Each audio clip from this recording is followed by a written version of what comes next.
You're listening to Potty Mouth Radio, the home of movies, music, television, and comedy. The following podcast contains spoilers and rude words. We watch a thing. We watch a thing. Hello, everybody, and welcome back to We Watched a Thing with Billy and Dave. We're here with you again, and mate, I'm wondering if we should just rebrand ourselves to be like a horror movie show. That seems to be like all we talk these days. Well, someone's got to talk about them. The fucking Academy won't. I mean, Topher never let me. He hated scary movies. So now that he's gone, I've gone full open with it, man. Let's scare each other all day, all the time. We'll do another. We'll redo the Passion of Darkly Noon review episode. Do it right. This week we're talking about a Shudder original, Stopmotion, a 2023 it's listed as, although I think that was just at a quite small festival and then it got widely released a couple of weeks ago. British live-action adult animated psychological horror film directed by Robert Morgan in his feature-length debut. He also wrote the script with Robin King, and it stars Ailing Franciosi, who we love. Combines live-action stop motion, and what is it about, mate? A young filmmaker or animator.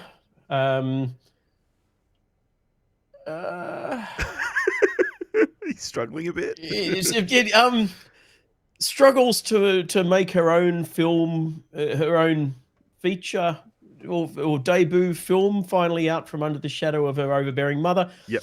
And her creative process is laid bare as her fractured psyche succumbs to her creativity. I don't know. No, that sounds good. It's some wild shit.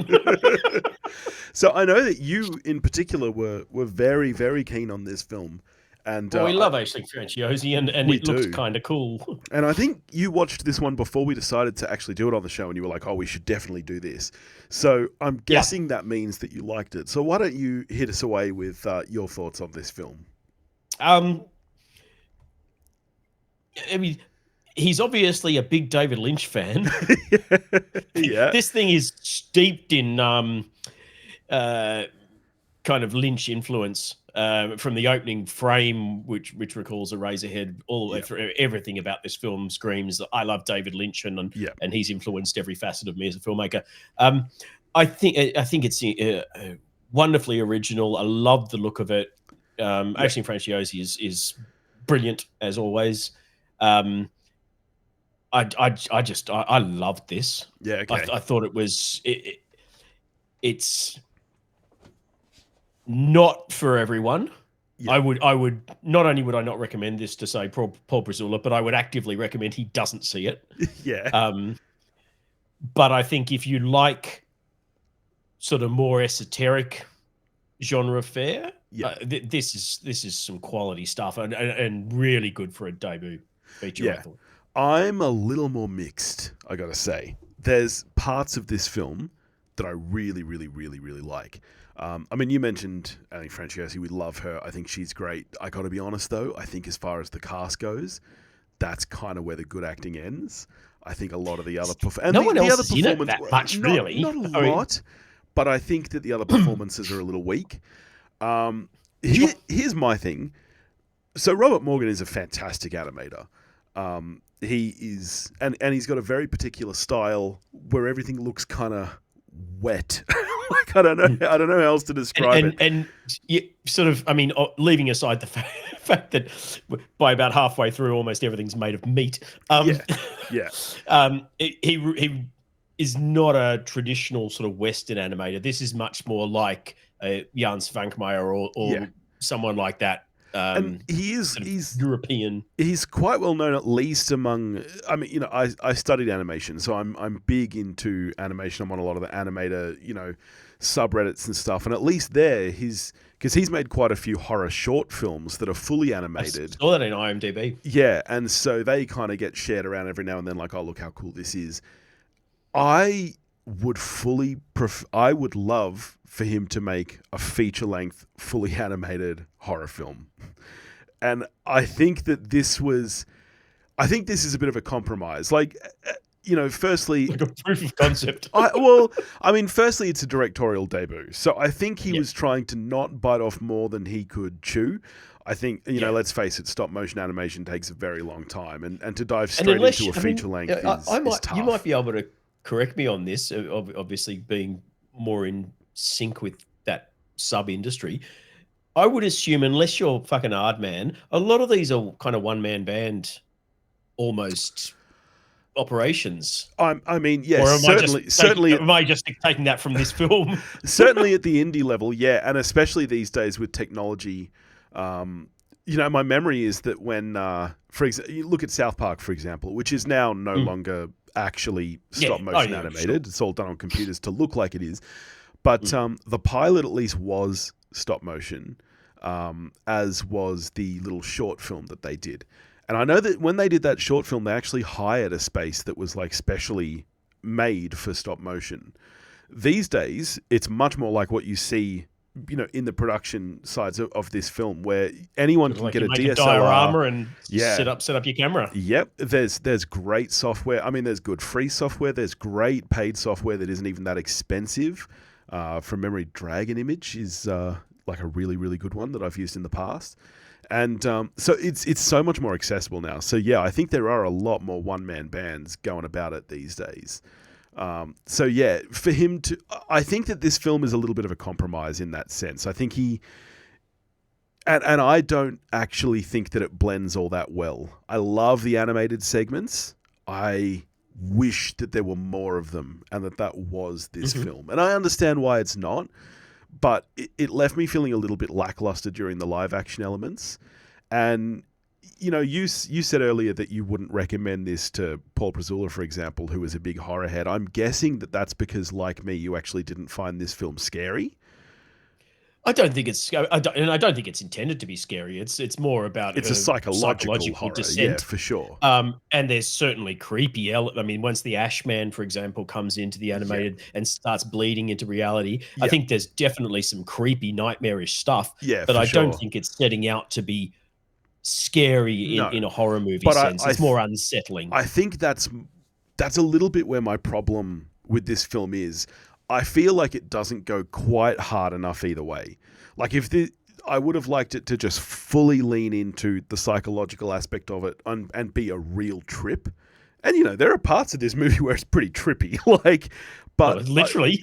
But yeah, but spiked with acid. But I would have liked to have gone full on balls to the wall, completely nuts, or be a little bit more straightforward. And I think this kind of straddles a line between the two. And so when it is kind of straightforward narrative, I just find it a little bit dull. And it's quite a short movie. I don't feel like I should be finding any of it dull. I think the filmmaking itself is great. There's lots of things about it that really work, but that's my big issue with it. Yeah, no, I can see all of that. And even watching it, I was like, I'm not sure if Billy's going to like this. I know he'll appreciate it, so I think we should do it on the show. I think you hit the nail on the head. I do appreciate the shit out of it. I love the fact that we have this and that we can have this chat about this movie that, let's face it, probably not going to be that widely seen, really. No, I mean, if for listeners out there, if you've seen Eraserhead, yes, and you'd like it, absolutely seek this film out because I think you will love it. If you've seen Eraserhead and you hate it, avoid this film like the plague. Yeah. If you haven't seen Eraserhead and you don't know what I'm talking about, then this film's probably not for you. Yes. If you're not a big David Lynch fan, and even if you haven't seen Eraserhead, you've probably seen Twin Peaks, or you've seen Dune, or any of the Inland Empire, any of the above.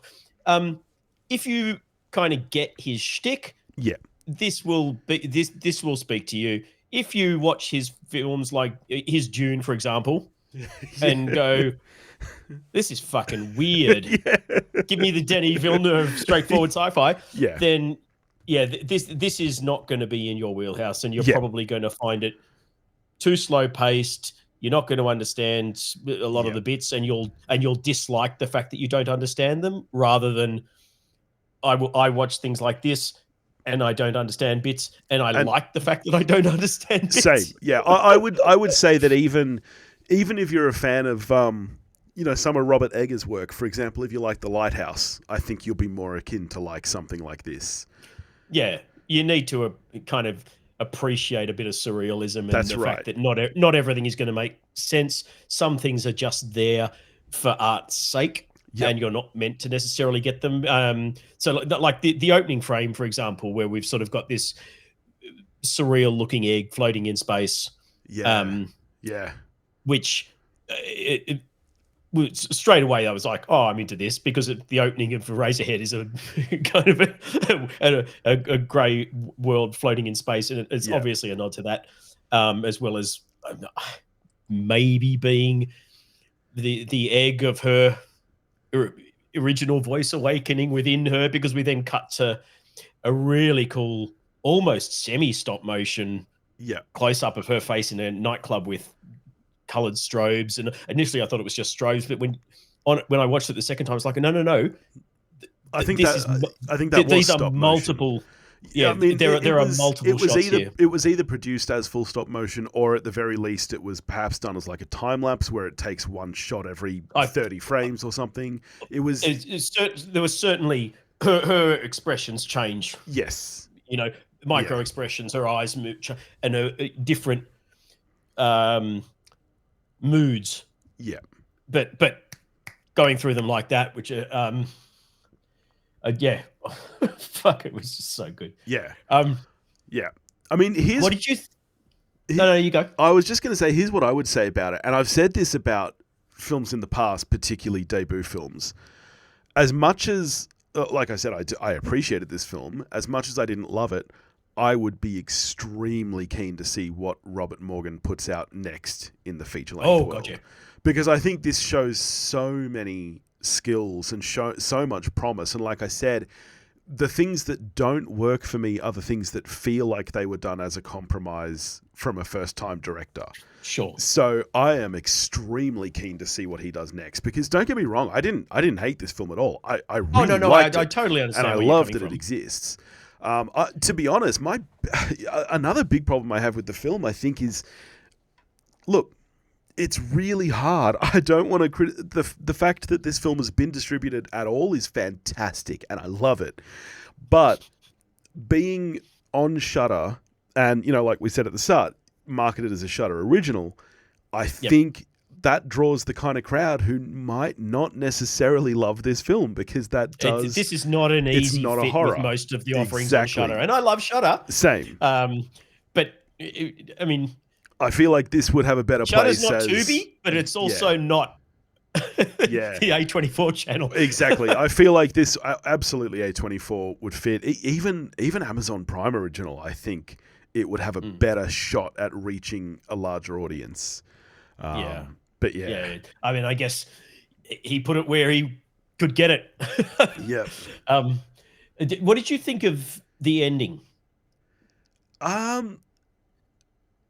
Because obviously we get, and it's not a spoiler, this film makes no attempt to disguise the fact that the little girl doesn't really exist. It's a projection of her, so that it's not Fight Club. Spoilers for Fight Club. But obviously the little girl being her voice, replacing the overbearing voice of her mother and allowing her to create her own work, etc. We get to the very end, where the little girl's finally happy, or Ella is finally happy with her work. Yeah. And then kind of the puppet goes back in the box, essentially. Yeah. I mean, that very final ending where it goes back, I like that, because that's kind of what, and you'd know this as well. Like I've seen some of your art. You're an amazing artist. Once you're kind of done with the work, that's kind of it. Like maybe you hang it on the fridge. Maybe you're like, I liked it. I have seen a couple of reviews going, what the fuck? No, I definitely liked that. I thought it was a fantastic ending. So I was going to, because that's why I paused a little when you asked about the ending, because that moment I actually really, really liked. I really liked that. One thing that I don't like about this film, and I think I said it a little bit when we spoke about Night Shift as well, is one thing I don't like is that trope of things not being what they seem, and kind of, the explanation for that. Like you said, the little girl's not real. I feel like that, to me, usually crosses a bridge because the rest of the film is so surreal and it's so kind of, you make up your own mind. And when you get to that point where it's obviously clear that, this little girl isn't real, and I don't know, I would have liked personally a little bit more ambiguity about everything. But in terms of that end, I really like that ending. I don't understand how anyone could not like that, because that's kind of the point of the film. If you like the rest of the film, like you said, it's about her. It's about her kind of growing as an artist on her own. Really, like, this movie is about art very clearly, and Oh yeah, and she spent her entire life as a technician, essentially. Yes, with an artist waiting to come out. 100%, unable to, because let's face it, Mum's a bit of a tyrannical bitch. 100%. Yeah. And she's surrounded by awful people. I mean, the boyfriend's all right, but he's not very supportive. I don't know if she's meant to be the best friend, but she's a fucking bitch. The one that steals her shit and puts it in a tacky ad. Yeah. And she's had essentially no life of her own, and then suddenly has complete freedom and just can't deal with it. Yeah. No, there's a lot of aspects of this film that I really like, and I like thematically everything. And like I said, I love the animated segments. I don't think we've actually touched on quite enough. Like, they are really, really cool. Like, they are really, like, I love stop motion. Right back to, its birthing place. Like, you watch old Harryhausen films. Oh yeah, and the techniques that he created and stuff that are still used today. But what he did, it's the purest form of filmmaking, because essentially all film, I mean, leaving aside the changes that digital makes, but all filmmaking essentially is stop motion. It's just how quickly it goes. That's true. Really, that's true. It's not like, I mean, on film, it is individual frames. Yeah. That you just run really quickly. So essentially, instead of actors, you're making the people. So there's such a different art form to it. Like, even it really is its own thing. Like, you could be a brilliant 2D animator, and not be good at stop motion. There's a little bit more blend there with 3D animation, because you are working with something that is somewhat more tactile, even if it's digital. But stop motion really is its own thing. Like, I've done basic stop motion before. I've done ad campaigns, with Lego stop motion, which is so much easier because the characters aren't expressive. There's only so many ways they can move. No one expects pure fluidity and exactly. from exactly. Whereas when you're working with clay or really kind of malleable materials, there is so much you can express, and there are so many different ways you can move it. Exactly. Ways that you can move and pose, and how much you move them, and all the rest of it, which is why Aardman is, such a shining light, because they've always, Nick Park has always done it so well. Yeah, I've been a massive fan of all of the Leica stuff as well. Kubo and the Two Strings was absolutely stunning. Just beautiful film. But yeah, so I can't stress enough how good the animated segments in this film are. Like, they're really cool. And I think that they are the creepiest parts of the film, for sure. Yeah, I mean, the only, and the live action towards the end, obviously, where it starts to be more and more prevalent, but the live action segment is where you get the more sort of traditional horror. She goes crazy, she starts to do crazy shit, people start to get hurt and die and all the rest of it. But the animated segments are where the real nightmare stuff is. Yeah, definitely. Yeah. But tell you what we need to do. We need to do our top 10 animated films at some point. We should do that. We definitely should. I think I've got it on the short list. Yeah, we'll definitely get to that. All right, so how are you scoring stop motion? I think I'm an 8. Yeah, wow. Okay, yeah, that's pretty high. Really, really, and I get all of your comments, and it's not perfect, but I mean, obviously, first feature. I think it's super impressive, and like you, I'm really keen to see what he does next. Not from the animation standpoint, because obviously he's a massive talent in that. But I think this film shows he's obviously got a really good ability with actors as well. Yeah. I mean, you can't do much about the talent of the actors. And I agree with you. The rest of the cast aren't fantastic. The mum's okay. But for all of Ashton Franciosi's talent, I think his direction of the scenes just with her is pretty fucking good. Yeah. So, 8 out of 10. Very keen to see what he does next. Yeah, nice. I'm a 7. To be honest, I was almost a 6, but I think that, for me, what really pulls this up is the promise and just how well executed it is. Like, regardless of my thoughts around how well it works and how well it holds together, from a technical standpoint, it's really strong. I think the screenplay is pretty good for a first-time writer, like you said, for a first-time writing for live action and actors and stuff. I think it's pretty good.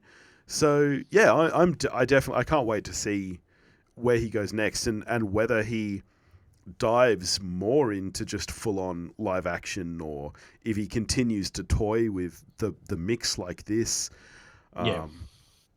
I mean, what would be really cool would be like a kind of fucked up Who Framed Roger Rabbit from this guy. Like that would be like to really, really like to fully blend live action and animation with his style would be really cool.